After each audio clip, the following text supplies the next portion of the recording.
കഴിഞ്ഞ ദിവസം നമ്മൾ കണ്ടൊരു വാർത്തയാണ്. 17 വയസ്സുള്ളൊരു കുട്ടി ടൂ വീലർ ഓടിച്ച് വരികയും അത് MVD പിടിച്ചിട്ട് ആ കുട്ടിയുടെ വാഹനത്തിൻ്റെ താക്കോലൂരി മേടിക്കുകയും ചെയ്തൊരു വാർത്ത. ആ കുട്ടിയുടെ വാഹനത്തിൻ്റെ താക്കോലൂരി മേടിച്ചതിന് ശേഷം അതിൻ്റെ പിതാവ് വന്നിട്ട് ബഹളം ഉണ്ടാകുകയും തർക്കം ഉണ്ടാകുകയും താക്കോൽ തിരികെ ചോദിക്കുകയും പിന്നീട് കൊടുക്കാതെ വന്നപ്പോൾ MVDയുടെ വാഹനത്തിൻ്റെ താക്കോൽ അദ്ദേഹം ഊരിയെടുക്കുകയും ചെയ്തൊരു വാർത്ത നമ്മൾ കണ്ടതാണ്. അപ്പോൾ എനിക്ക് പറയാനുള്ളൊരു കാര്യം എന്ന് പറഞ്ഞാൽ, ആ MVD അത് പിടിച്ചില്ലായിരുന്നു എങ്കിൽ ആ വാഹനം പോയി എവിടെയെങ്കിലും ഇടിച്ചിരുന്നെന്നുണ്ടെങ്കിൽ ആ പിതാവിൻ്റെ വാഹനത്തിൻ്റെ താക്കോല് മാത്രമല്ല, അദ്ദേഹത്തിൻ്റെ കിടപ്പാടം വരെ പോയേനെ. അപ്പോൾ ഇത്തരം പൊട്ടത്തരങ്ങൾ കാണിക്കുന്ന മാതാപിതാക്കന്മാരോട് എനിക്ക് പറയാനുള്ളത്, ചില കാര്യങ്ങളിൽ നമ്മൾ MVDയെ വിമർശിക്കും, അല്ലെങ്കിൽ പോലീസിനെ വിമർശിക്കും. ചില കാര്യങ്ങളിൽ നമ്മൾ ഈ പറയുന്നത് പോലെ കുറ്റപ്പെടുത്തും, എല്ലാം ശരിയാണ്. പക്ഷേ ഇത്തരം കാര്യങ്ങളിൽ നമുക്ക് അവരെ കുറ്റപ്പെടുത്താൻ പറ്റില്ല. കാരണം എന്ന് പറഞ്ഞാൽ അവർ പിന്നെ എന്തായിരുന്നു ചെയ്യേണ്ടത്? ആ കുട്ടിയെ തടഞ്ഞു നിർത്താതെ, ലൈസൻസ് ചോദിക്കാതെ ആ കുട്ടിക്ക് സപ്പോർട്ട് ചെയ്ത് വിടണമായിരുന്നു. അങ്ങനെ ആയിരുന്നെങ്കിൽ 17 വയസ്സ് മാത്രം പ്രായമുള്ള ആ കുട്ടിക്ക് എന്തെങ്കിലും സംഭവിച്ചിരുന്നെങ്കിൽ ആര് ഉത്തരവാദിത്തം പറഞ്ഞുതരാം? അതും പോട്ടെ, ആ കുട്ടി വാഹനം ഓടിച്ച് മറ്റാർക്കെങ്കിലും എന്തെങ്കിലും ഒന്ന് പറ്റിയിരുന്നെങ്കിൽ, ജീവനഹാനി പറ്റിയിരുന്നെങ്കിൽ ആര് ഉത്തരവാദിത്തം പറഞ്ഞുതരാം? 17 വയസ്സുള്ള ഒരു കുട്ടി ഓടിച്ചിട്ട്, ലൈസൻസ് ഇല്ലാത്തൊരു വാഹനം ഒരു കുട്ടി ഓടിച്ചിട്ട് എന്തെങ്കിലും സംഭവിച്ചു കഴിഞ്ഞാൽ ഇൻഷുറൻസ് തുക കൊടുക്കില്ല. മനസ്സിലാകുന്നുണ്ടോ? അപ്പോൾ ആ ഒരു കിടപ്പാടം വരെ നഷ്ടപ്പെടുന്ന അവസ്ഥയിലേക്ക് ആ കാര്യങ്ങൾ പോകും. അപ്പോൾ അവരത് തടഞ്ഞു നിർത്തി, അത് ചോദ്യം ചെയ്ത്, അത് തെറ്റാണ് എന്ന് പറഞ്ഞ് ആ താക്കോല് ഊരിയെടുത്തത് ഒരുപക്ഷെ നല്ല ഒരു കാര്യത്തിനായിരിക്കാം. എന്ന് പറഞ്ഞാൽ അതിലും വലുത് വരാനിരുന്നത് തടഞ്ഞു എന്നുള്ളതാണ്. നമ്മൾ അവരുടെ ഡ്യൂട്ടിയാണ്. അത് അവർ ചെയ്തതിനെ നമ്മൾ ശരിക്കും പറഞ്ഞാൽ അഭിനന്ദിക്കണം. അല്ലാതെ ഒരിക്കലും ഇത്തരം പ്രവണതകളെ ഒരിക്കലും നമ്മൾ പ്രോത്സാഹിപ്പിക്കരുത്. 16ഉം 17ഉം വയസ്സുള്ള കുട്ടികൾക്ക് വാഹനം കൊടുക്കുകയോ അവർ ആ വാഹനവുമായിട്ട് റോഡിലൂടെ സഞ്ചരിക്കാൻ ഇടയാക്കുകയോ നമ്മൾ ചെയ്യരുത്.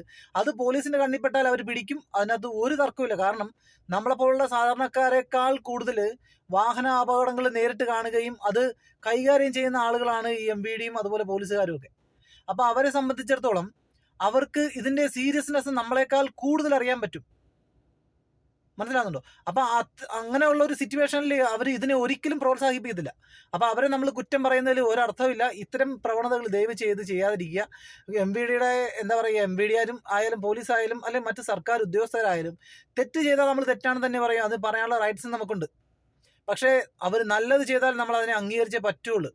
അതുകൊണ്ട് ദയവ് ചെയ്ത് ഇത്തരം പ്രവണതകൾ കാണിക്കുമ്പോൾ MVDയെ കുറ്റപ്പെടുത്താതിരിക്കുക. അവർ ചെയ്തത് ശരി തന്നെയാണ്.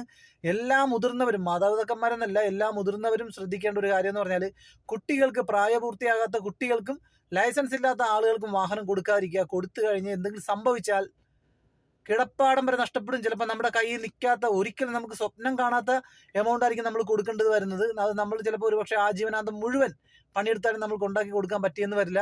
അതുകൊണ്ട് ദയവ് ചെയ്ത് വാഹനങ്ങൾ നിരത്തിലിറക്കുന്നവർ ലൈസൻസ് ഉണ്ടോ എന്ന് പരിശോധിക്കുക. അതുപോലെ തന്നെ സ്വന്തമായിട്ട് പരിശോധിക്കുക.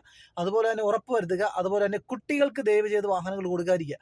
ഇപ്പം നമ്മൾ കണ്ടുവരുന്ന ഒരു പ്രവൃത്തിയാണ് ഈ ഇലക്ട്രിക് വാഹനങ്ങളിൽ തീരെ പൊടിക്കുട്ടികൾ, ചെറിയ കുട്ടികൾ വരെ ഇലക്ട്രിക് വാഹനങ്ങൾ ഓടിച്ചുകൊണ്ട് പോകുന്നതാണ്. അത് ലൈസൻസ് വേണ്ട, ഹെൽമെറ്റ് വേണ്ട എന്നുള്ള ഒരൊറ്റ കാരണം കൊണ്ട്.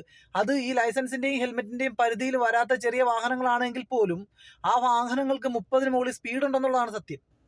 25, 30, 35 വരെയൊക്കെ സ്പീഡുണ്ട്. ഈ വാഹനത്തിൻ്റെ ഇത്രയും സ്പീഡെന്ന് പറഞ്ഞാൽ സാധാരണ ഒരു മോട്ടോർ ബൈക്കിൻ്റെ, ഒരു 100cc ബൈക്ക് സാധാരണ നോർമലി പോകുന്ന സ്പീഡാണത്. അപ്പോൾ ഈ വാഹനം എടുത്തുകൊണ്ട് പൊടിപ്പിള്ളേർ 2-3 പേരും ചേർന്ന് പോകുന്ന കാഴ്ച ഇപ്പം നമുക്ക് സ്ഥിരം കാണാൻ പറ്റുന്നതാണ്. ദയവ് ചെയ്ത് ഇത്തരം കാര്യങ്ങൾ നിങ്ങൾ പ്രോത്സാഹിപ്പിക്കാതിരിക്കുക മാതാപിതാക്കന്മാരെ.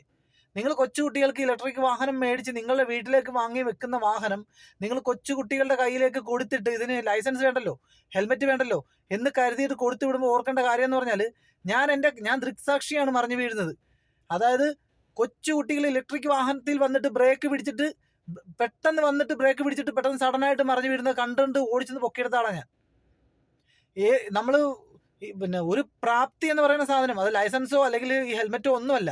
വാഹനം കൊണ്ടു നടക്കാനൊരു പ്രാപ്തിയാകുക എന്ന് പറയുന്നത്, അത് വാഹനം ഓടിച്ച് മനസ്സ് ഭാഗമായി നമ്മൾ അത്രയും പക്വതയാകുമ്പോഴാണ് ശരിക്കും ഒരു വാഹനത്തിൽ നമ്മൾ കറക്റ്റ് കംഫർട്ടാകുന്നത്. ഈ 8 പൊട്ടും തിരിയാത്ത 12, 13 വയസ്സുള്ള കുട്ടികൾക്ക് പഴക്കം, എന്താ പറയുക, ഇതാണ് അവർക്കുള്ളത്, എക്സ്പീരിയൻസ് ആണ് ഈ വാഹനത്തിലുള്ളത്. ഒന്നുമില്ല, സൈക്കിൾ ചവിട്ടിയുള്ള എക്സ്പീരിയൻസ്. ഇത് കയ്യിലിരുന്ന് കയറിയിരുന്ന് ആക്സിലേറ്റർ കൊടുത്താൽ നല്ല മൂവിങ്ങിൽ പോകുന്ന വാഹനം. അവരുടെ പ്രായത്തിൽ ചിലപ്പോൾ അവർക്കത് സ്പീഡെന്ന് പറയുന്നത് ഒരുപക്ഷെ നല്ല ത്രില്ലായിട്ട് തോന്നാം. അതിൻ്റെ മാക്സിമം സ്പീഡ് 35 ആണെങ്കിലും ഒരാൾക്കൊരു ജീവഹാനി സംഭവിക്കാൻ അത് തന്നെ കൂടുതലാണ്. അതുകൊണ്ട് ദയവ് ചെയ്ത് മുതിർന്നവരോട് പറയാനുള്ള ഒരു കാര്യം എന്ന് പറഞ്ഞാൽ, നിങ്ങൾ ഒരിക്കലും വാഹനങ്ങൾ കുട്ടികളുടെ കയ്യിൽ, ഇലക്ട്രിക് വാഹനങ്ങൾ ഇപ്പം നിലവിൽ നമ്മുടെ നാട്ടിൽ കണ്ടുവരുന്ന ഒരു പ്രവണതയാണ്. നിങ്ങൾ ഒരിക്കലും ഇലക്ട്രിക് വാഹനങ്ങൾ നിസ്സാര കാര്യത്തിനാണെങ്കിൽ പോലും കുട്ടികളുടെ കൈ കൊടുക്കരുത്. അത് സ്പീഡുള്ളതാണ്. അത് സൈക്കിൾ പോലല്ല. ആ വാഹനം കൈ കൊടുത്താൽ, ആക്സിലേറ്റർ കൊടുത്താൽ മുന്നോട്ട് പോകുന്നത് തന്നെയാണ്. സൈക്കിൾ പിന്നെയും നമ്മൾ റിസ്ക് എടുത്ത് ചവിട്ടിയാൽ മാത്രമേ മുന്നോട്ട് പോവുള്ളൂ. കുഴയുമ്പോൾ പിന്നെ പതിയെ പോകുമെന്ന് വിചാരിക്കാം. പക്ഷേ ഇതങ്ങനെയല്ല. അതുകൊണ്ട് ദയവ് ചെയ്ത് ആരും ഇത്തരം പ്രവണതകൾ ചെയ്യാതിരിക്കുക. ഓക്കെ.